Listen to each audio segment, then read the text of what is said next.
We welcome you all here for this unique conference for a resilient Pakistan, where the international community has come together in solidarity to stand beside a country that faced an epic natural disaster.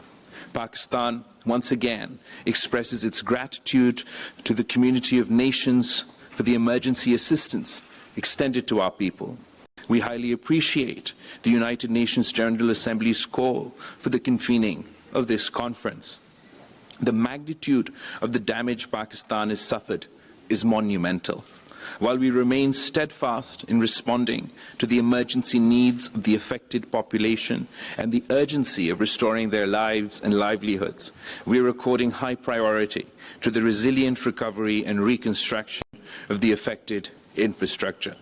The government of Pakistan has worked with international institutions, including the United Nations, the World Bank, the Asian Development Bank, the European Union, to prepare a comprehensive framework document on resilient recovery, rehabilitation, and reconstruction. The 4RF document, which outlines a prioritized and sequential plan defined at the federal and provincial levels to rebuild better from the unprecedented flood disaster and to ensure resilience against future natural disasters. Clearly, Pakistan confronts a monumental challenge. The people and the government will, of course, do everything possible to help ourselves in the process of rebuilding and recovery from this colossal calamity. At least half of the framework plan will be implemented from our own resources.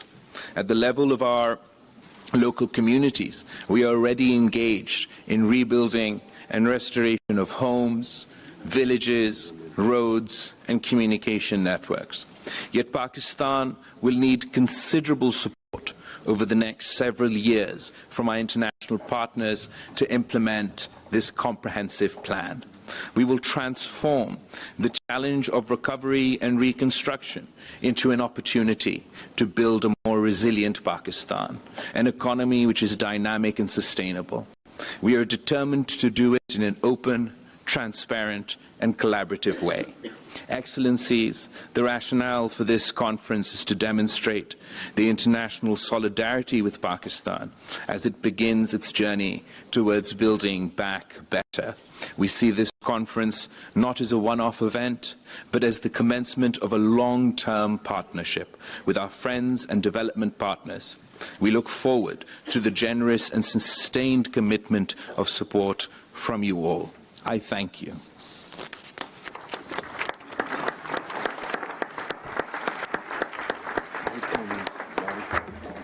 Thank you, Excellency. We will now watch a video on the floods and rains in Pakistan.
now request the Secretary General of the United Nations, Mr. Antonio Guterres, to give his remarks.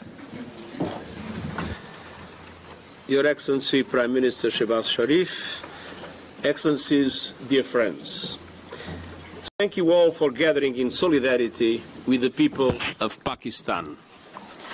For decades, I've been privileged to witness the boundless generosity and resilience of the Pakistani people amidst grave threats and upheaval. From earthquakes and floods, to years of relentless terrorist attacks, to geopolitical nightmares like the wars in Afghanistan that have sent millions fleeing across the Pakistani border in search of safety over the decades, a trend that continues today. But even through the darkest moments, the giving spirit of the Pakistani people has shone brightly. I've seen neighbors helping neighbors with food, water and shelter. And I've seen Pakistani communities welcome Afghan refugees with open arms despite their scarce resources. So my heart broke when I saw firsthand the utter devastation of last summer's floods. No country deserves to endure what happened to Pakistan. But it was especially bitter to watch that country's generous spirit being repaid with a climate disaster of monumental scale. As the video we just watched showed, the epic floods are nothing short of a monsoon on steroids, as I mentioned in my visit, submerging 1/3 of the country, 3 times the area of my own country, Portugal. A terrifying wall of water killed more than 1,700 people, injured thousands more, and affected a total of more than 33 million, displacing 8 million people. It swept over roads, ruined millions of acres of agricultural land, and damaged or destroyed 2 million homes. And it pushed back 9 million people to the brink of poverty. These are not numbers on a page. They are individual women, children and men. They are families and communities. And under the leadership of the government of Pakistan, the United Nations donors and friends rallied to assist. Tents, food, water, medicine and cash transfers were distributed. And the humanitarian response plan of $816 million was launched. But all of that is just a trickle of support in the face of the growing flood of need. At the same time, the people of Pakistan met this epic tragedy with heroic humanity. From the first responders rushing to affected communities, to the doctors and nurses I met, fighting against time to save lives in overcrowded hospitals. And I will never forget hearing the personal testimonies of women and men I met in September in the wake of the ruins. They left their own homes and all their worldly possessions to help their neighbors escape the rising waters. They sacrificed all they had to help others and bring them to safety. Excellencies, we must match the heroic response of the people of Pakistan with our own efforts and massive investments to strengthen their communities for the future. Rebuilding Pakistan in a resilient way will run in excess of $16 billion US, and far more will be needed in the longer term. And this includes not only flood recovery and rehabilitation efforts, but also initiatives to address daunting social, environmental and economic challenges. Reconstructing homes and buildings, redesigning public infrastructure, including roads, bridges, schools and hospitals, jump-starting jobs and agriculture, ensuring that technology and knowledge are shared with Pakistan to support its efforts to build a climate-resilient future. And throughout, supporting women and children, we are up to 14 times more likely than men to die during disasters and face the brunt of upheaval and loss in humanitarian crises. Women are consistently on the front lines of support during times of crisis, including in Pakistan. Their efforts are essential to a strong, equal, inclusive recovery. It is crucial that women play their full part as leaders and participants at every level, contributing their insights and solutions. And we also need to right a fundamental wrong. Pakistan is doubly victimized by climate chaos and the morally bankrupt global financial system. That system routinely denies middle-income countries the debt relief and concessional funding needed to invest in resilience against natural disasters. And so we need creative ways for developing countries to access debt relief and concessional financing when they need it the most. And above all, we need to be honest about the brutal injustice and loss and damage suffered by developing countries because of climate change. If there is any doubt about loss and damage, go to Pakistan. There is loss, there is damage. The devastation of climate change is real. From floods and droughts to cyclones and torrential rains. And as always, those developing countries least responsible are the first to suffer. Pakistan, which represents less than 1% of global emissions, did not cause the climate crisis, but it is living with its worst impacts. South Asia is one of the world's global climate crisis hotspots, in which people are 15 times more likely to die from climate impacts than elsewhere. At a recent UN climate conference in Egypt, the world made some important breakthroughs. This includes progress on addressing loss and damage, speeding the shift to renewables, and an unprecedented call to reform the global financial architecture, particularly multilateral development banks. It also includes accelerating efforts to cover every person in the world with early warning systems against climate disasters within 5 years. But we need to go much further. Countries on the front lines of the climate crisis need massive support. Developed countries must deliver on their commitment to double adaptation finance and meet the $100 billion goal urgently without delay. And we need to reverse the outrageous trend of emissions going up when they must go down to prevent further climate catastrophe. Excellencies, ladies and gentlemen, today's conference is the first step on a much longer journey towards recovery and reconstruction in Pakistan. The United Nations will be there for the long hand. The world must be too. And at every step, we will be inspired by the endurance and generosity of the people of Pakistan in this critical and colossal mission. Thank you.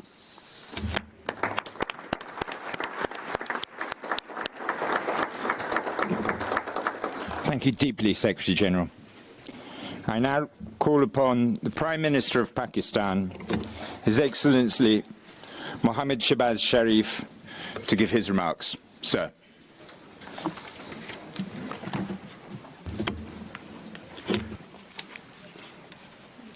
Bismillahirrahmanirrahim. Excellency Antonio Guterres, Secretary General of the United Nations, Foreign Minister BIlawal Bhutto, Excellencies, ladies and gentlemen,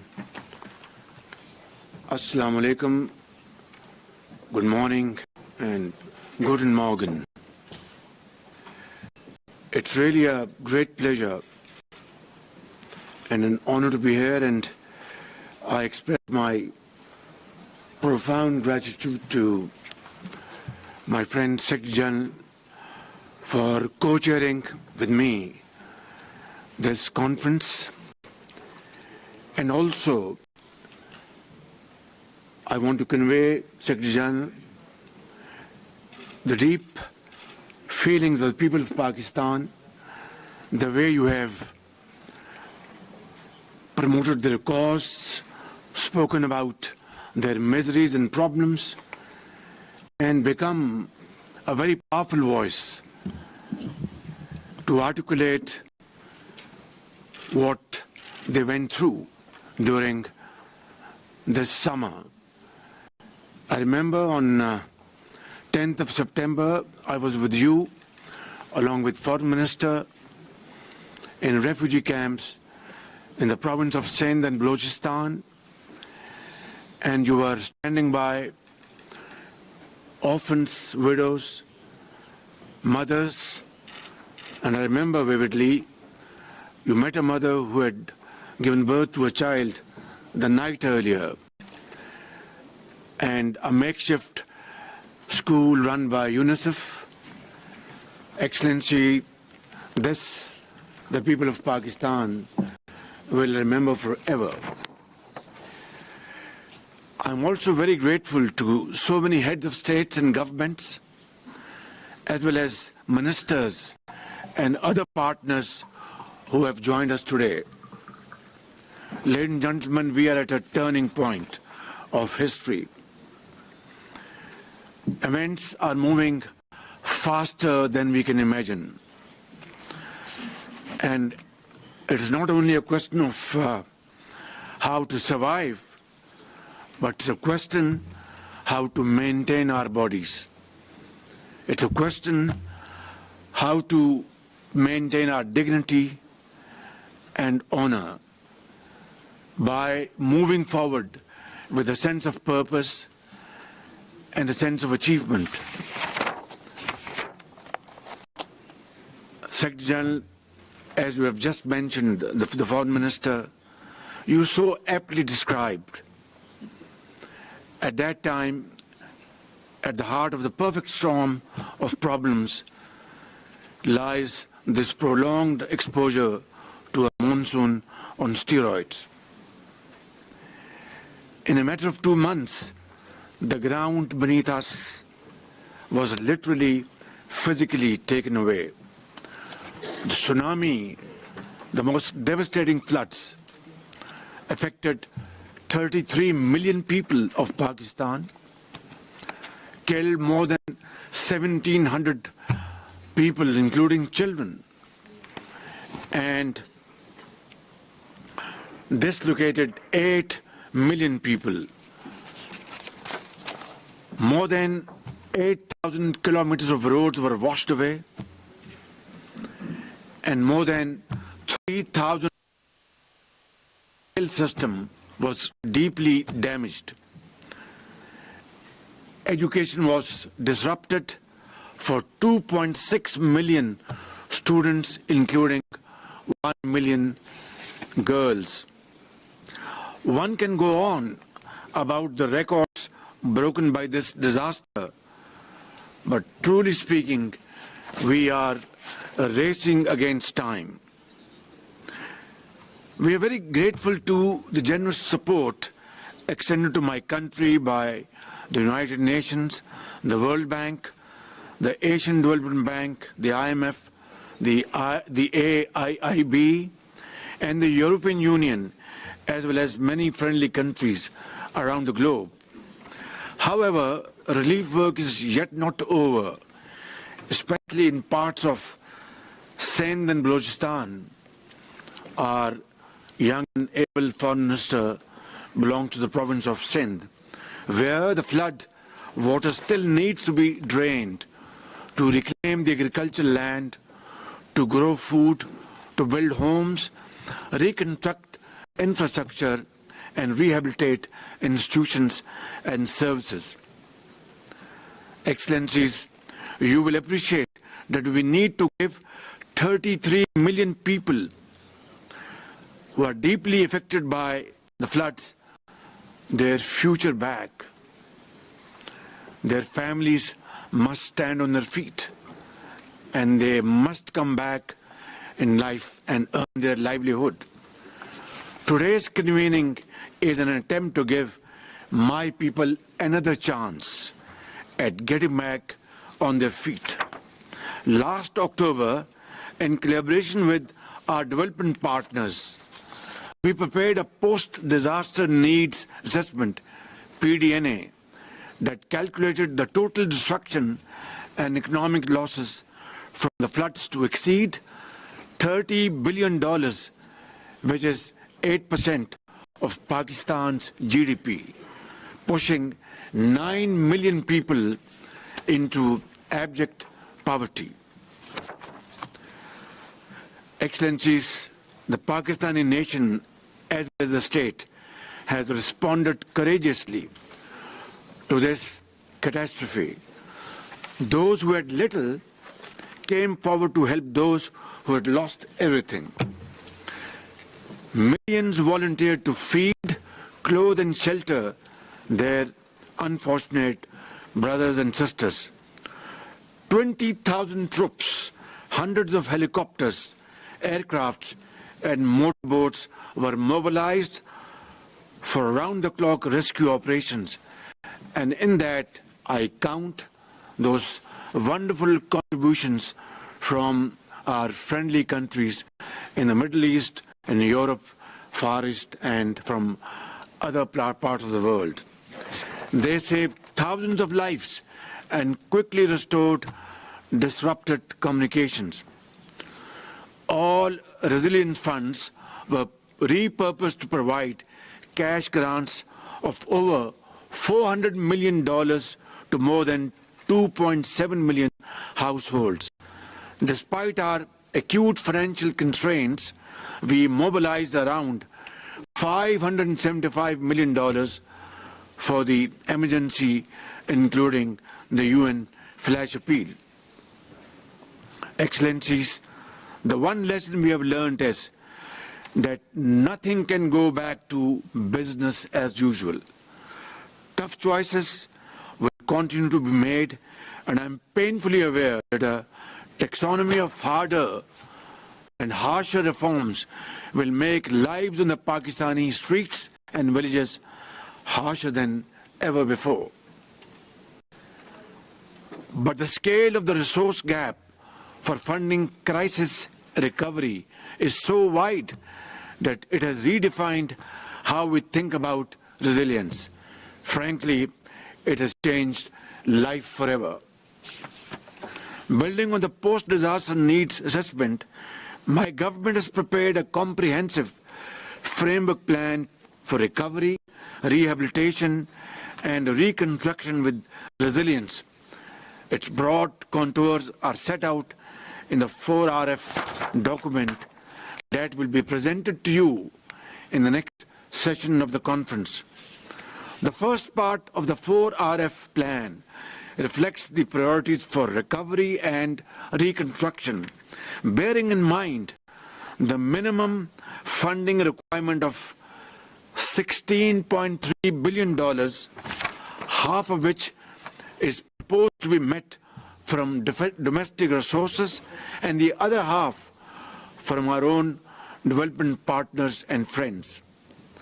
The second part of the framework plan incorporates flood resilience in the design and infrastructure projects, such as protecting key highways, the main railway line network, as well as an early warning system and capacity building for rescue and relief in future disasters.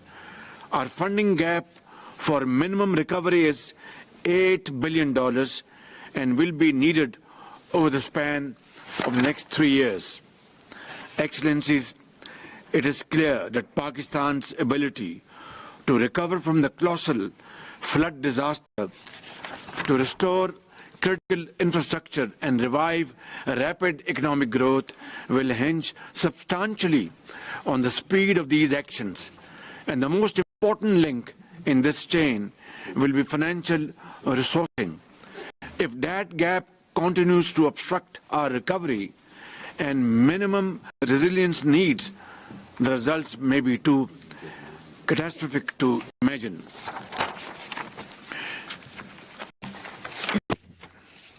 This conference is not just about helping to rebuild the lives and livelihoods of the people affected by global crisis.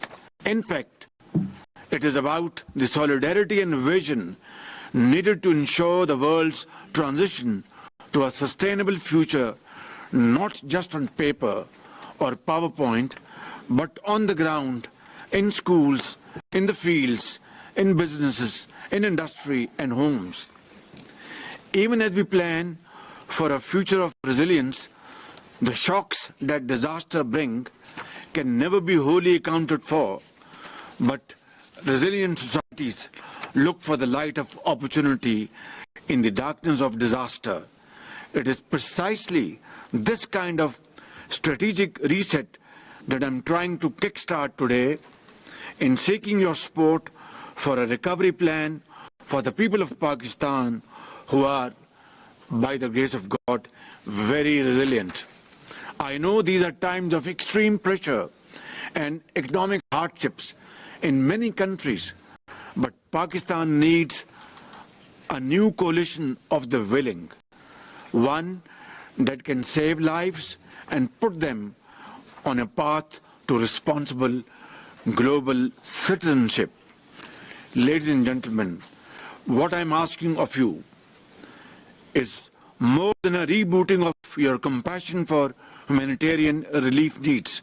Today, I am asking for your support for those who have lost their life savings, their homes and livelihoods, those who are sitting under blue sky, facing the harshest of winters and looking forward to your help and support from mankind. I am asking for a sustained international support plan to meet this daunting challenge. I am asking for a new lifeline for people who need to power our economy and re-enter the 21st century with a future that is protected for such extreme risks to human security.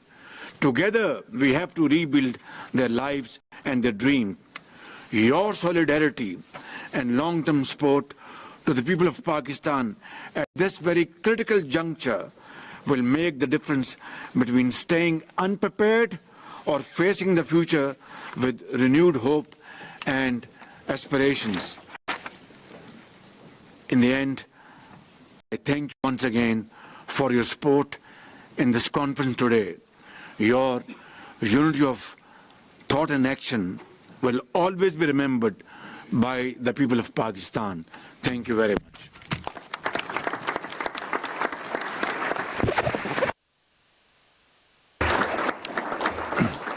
Thank you, sir, and thank you for your leadership.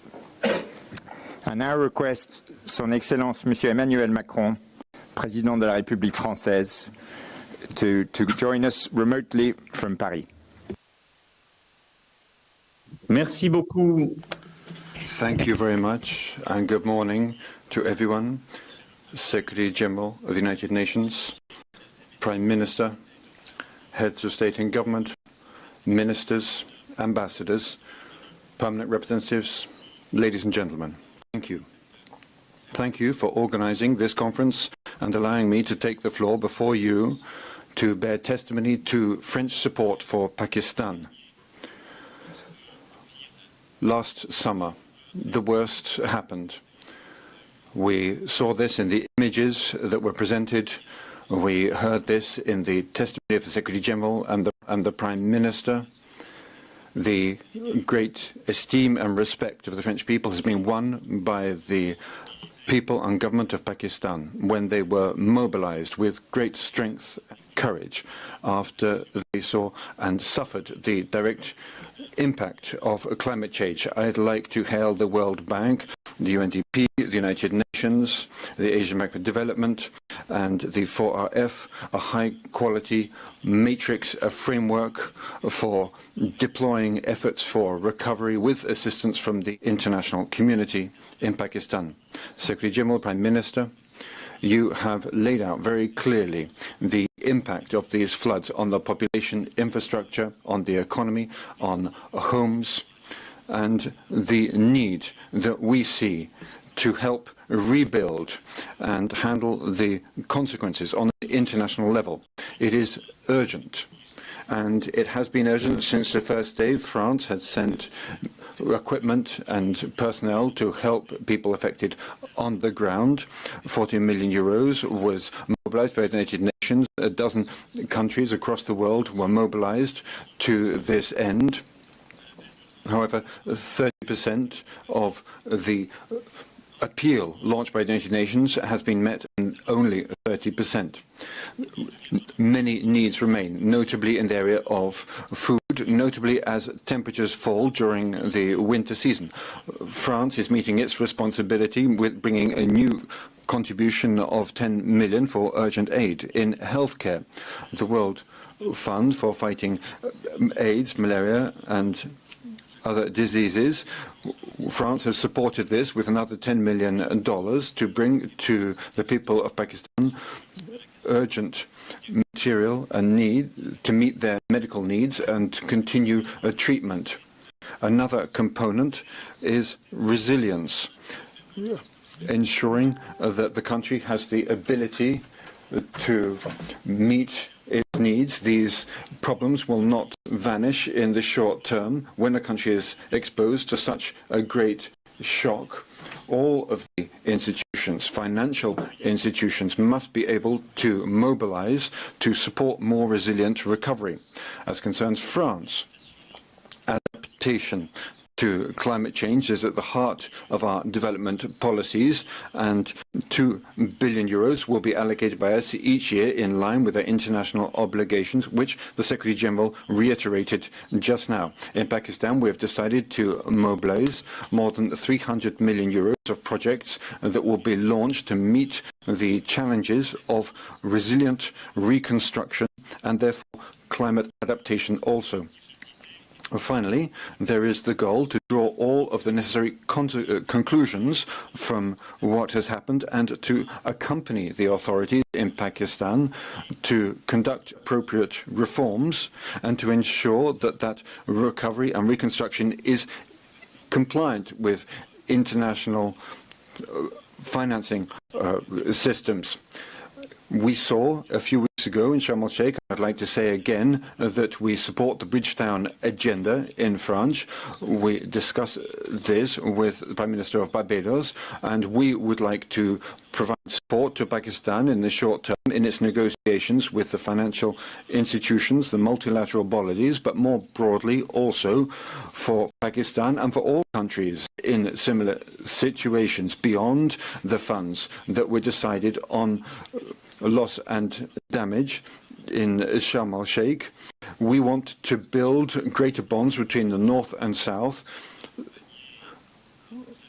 with the goal of laying the foundation for World Bank-based reconstruction involving the IMF, also reforming international financial regulations in order to adapt internationally on the financial level to climate change.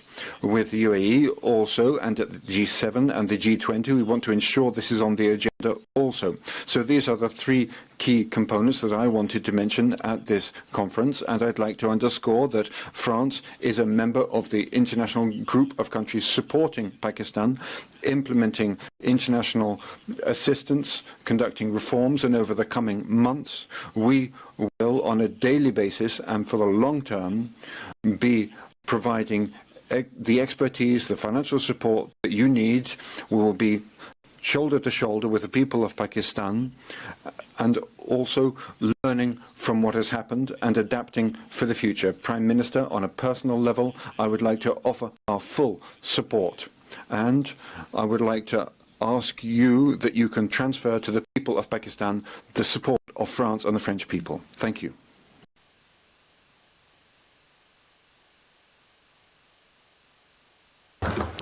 Merci, Monsieur le Président. Thank you, Mr. President. We will now hear a video statement from His Excellency Mr. Recep Tayyip Erdogan, the President of the Republic of Turkey. Pakistan İslam Cumhuriyeti Başbakanı Sayın Şahbaz Şerif, Sayın Genel Sekreter, kıymetli Esteemed Secretary General, distinguished guests, on behalf of myself and my nation, I greet you wholeheartedly. I would like to thank my dear brother, Prime Minister Shehbaz Sharif, and UN Secretary General Mr. Guterres for the kind invitation. I once again convey my best wishes to our brothers in Pakistan, our sisters in Pakistan, due to the flood disasters in the past months. I wish Allah's mercy on those who lost their lives and patience for their relatives. I wish a speedy recovery to the injured. In Turkey, we have stood by the people of Pakistan during their difficult days, as we have always done throughout history. We delivered more than 7,500 tons of humanitarian aid, which we sent on 15 planes and 13 trains. In addition, we shared the products we obtained locally with the disaster victims. We also sent 2 ships bearing more than 1,630 tons of humanitarian aid. I believe that with the arrival of these vessels at their ports, the troubles of our Pakistani brothers and sisters will, to some degree, be alleviated. Immediately after the floods, our Interior and Environment Ministers visited Pakistan, along with representatives of Turkey and Afad. Our delegation conducted inspections in the disaster areas and received briefings from the Pakistani authorities. Intense efforts were conducted to meet the needs that were identified and bring the issue to the attention of the international community. With the efforts of Turkey, as well as other countries and international organizations, we see that the people of Pakistan are now beginning to recover from their suffering. However, it remains clear that more collaboration and cooperation is needed in the face of the devastating effects of the climate crisis. Climate change and the challenges it produces are a common concern of all humanity. The disaster in Pakistan once again demonstrates what devastation climate change can cause. The struggle against these and similar disasters must be continued in solidarity with the framework of our chosen strategy. Turkey fulfilled its responsibilities in terms of contributing to this global struggle. In addition to the disaster areas, reconstruction of all disaster-prone locations in Pakistan in a climate-resilient way can avert additional suffering. Turkey stands ready now to contribute to meeting the immediate needs of disaster victims in Pakistan, as well as supporting the reconstruction process. In this context, Turkey continues to remain in contact with the Pakistani authorities. Afad and Turkish NGOs are also showing the necessary sensitivity in delivering humanitarian aid. I believe that our Pakistani brothers and sisters, who have faced many difficulties throughout history, will, inshallah, easily overcome this period of trouble. Turkey will continue to stand by the brotherly Pakistani people in the coming period, as we have done in the past. May Allah keep our Pakistani brothers and sisters safe from all future disasters and calamities. Finally, I hope that the conference will increase global support for Pakistan. I would like finally to thank everyone who helped put together the program, and I greet you once again with affection.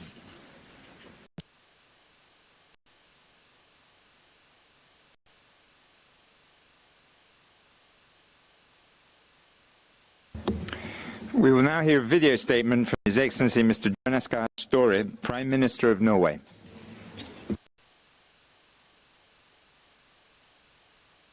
Prime Minister Sharif, Secretary General Guterres, ladies and gentlemen. The catastrophic floods that hit Pakistan last year caused unimaginable damage. Norway and many other countries contributed to the immediate response, but the needs remain enormous. We must do more to find collective solutions to the foremost challenge of our times, climate change. As you remind us, Secretary General, climate change is increasing the severity of natural disasters. We need to find new solutions to build climate-resilient communities for the future in Pakistan and beyond. At COP27, I had the honor to co-chair a roundtable with you, Prime Minister Sharif, where loss and damage was a key item on the agenda. And I can assure you, Norway will play its part in following up the decisions taken in Sharm el-Sheikh. We will maintain our direct support to Pakistan in the period ahead and focus our attention on helping those whose lives have been devastated by climate change. This is an endeavor for the entire international community, and you can count on Norway taking its part. Thank you and good luck.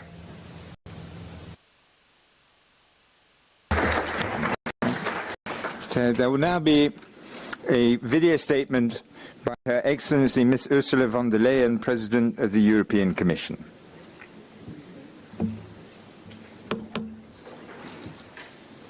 Fellow leaders, dear Prime Minister Sharif, dear Secretary General Guterres, ladies and gentlemen, I would like to thank Prime Minister Sharif and Secretary General Antonio Guterres for this timely conference. 2022 was a difficult year for the world. We just overcame the pandemic and Russia started its brutal invasion against Ukraine, but on top of this, Pakistan was hit by one of the biggest natural disasters anywhere. Deadly flooding, which affected millions of people. It destroyed livelihoods, crops and infrastructure, and put pressure on the most vulnerable people. The European Union, together with its member states, was among the first to react. Our Team Europe response to this tragedy was immediate and substantial. But the scale of the devastation is enormous. Vast surfaces of cropland and villages remained underwater for months.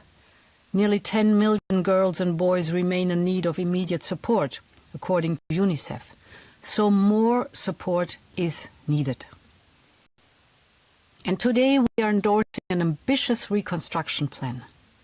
We are joining forces with our partners to help put Pakistan on its path to recovery. Our Team Europe support to the reconstruction of Pakistan is around €500 million, including our humanitarian assistance. And the EU and Pakistan have just agreed an €87 million package in line with our Global Gateway strategy. In parallel to keep supporting the affected communities, the European Union is stepping up its humanitarian assistance with an additional €10 million. This brings Team Europe's humanitarian support for Pakistan to €172 million. Ladies and gentlemen, the future of Pakistan is in the hands of its people. I wish the government of Pakistan every success with the implementation of its ambitious reform plan. We will continue to assist, including through the support group to be created following this conference. I wish you a very fruitful discussion. Thank you very much.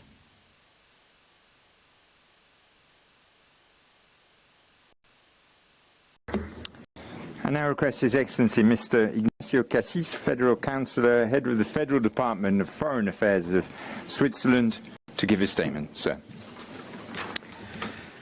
Monsieur le Secretary General, Prime Minister, Your Excellencies, ladies and gentlemen, friends appear in times of hardship, not during great banquets. This is what a Pakistani proverb tells us. So, welcome to Switzerland. Today, I welcome you because we, the friends of Pakistan, will face this difficult situation together. The issue of the day is to support Pakistan, which has suffered the full effects last summer of the devastating impact of climate change. This is an urgent situation and therefore we must act together in an effective manner in the spirit of solidarity. Switzerland stands shoulder to shoulder with Pakistan. We must hold out our hand to our friends, to the agencies who must be able to count on us. Today it is up to you, Pakistan. You need help today, but tomorrow it could perhaps be us, any of us. One thing is certain. No one is completely safe. We are all, everyone, concerned by climate change, a global risk that requires global action.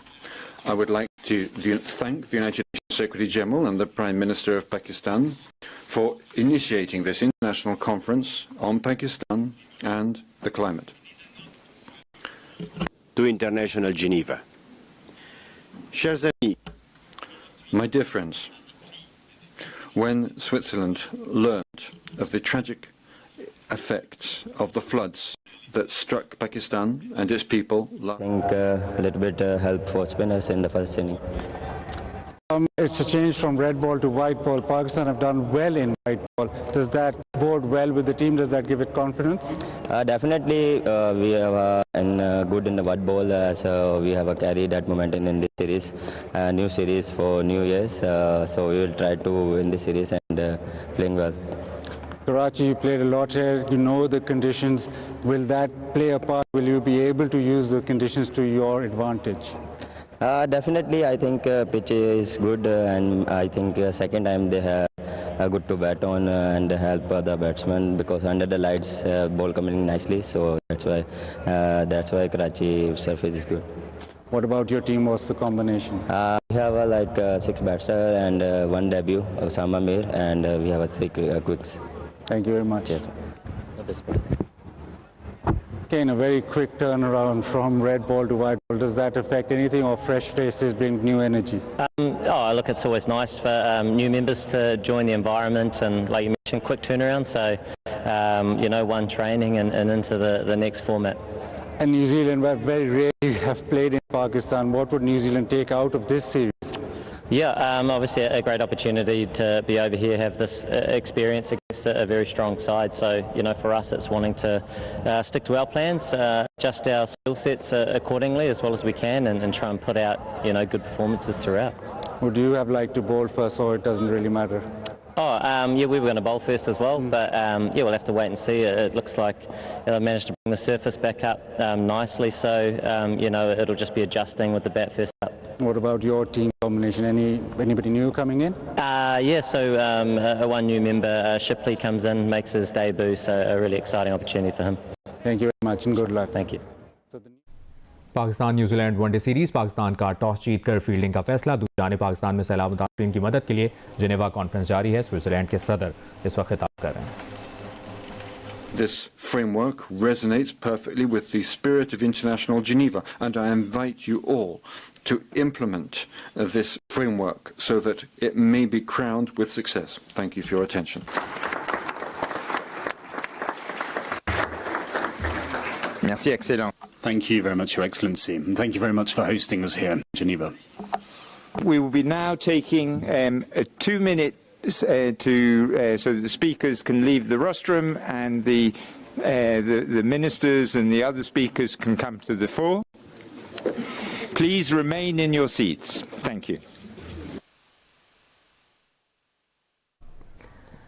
माहौलियाती तब्दीली से होने वाली तबाही के बाद पाकिस्तान की तामीर नौ के हवाले से जिनेवा में होने वाली कॉन्फ्रेंस का आगाज़ हुआ है। वज़ीर ख़ारजा बिलावल भुट्टो ज़रदारी के शुरुका को खुशामदीद कहने के कलमात से, जिसके बाद सेक्रेटरी जनरल UN, वज़ीर आज़म पाकिस्तान शहबाज शरीफ, फ्रांस के सदर और तुर्की के सदर ने कॉन्फ्रेंस से खिताब किया है। और उसके बाद वज़ीर आज़म नॉर्वे और सदर यूरोपीय कमीशन कॉन्फ्रेंस से उन्होंने वीडियो लिंक के ज़रिए खिताब किया है।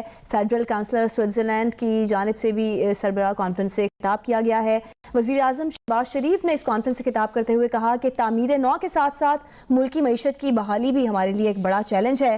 मुतासरा इलाकों में कारोबार की बहाली और बच्चों को दोबारा तालीमी इदारों में भेजना है। पाकिस्तान में सैलाब ने मुतासरीन की जिंदगियों को बदल कर रख दिया है।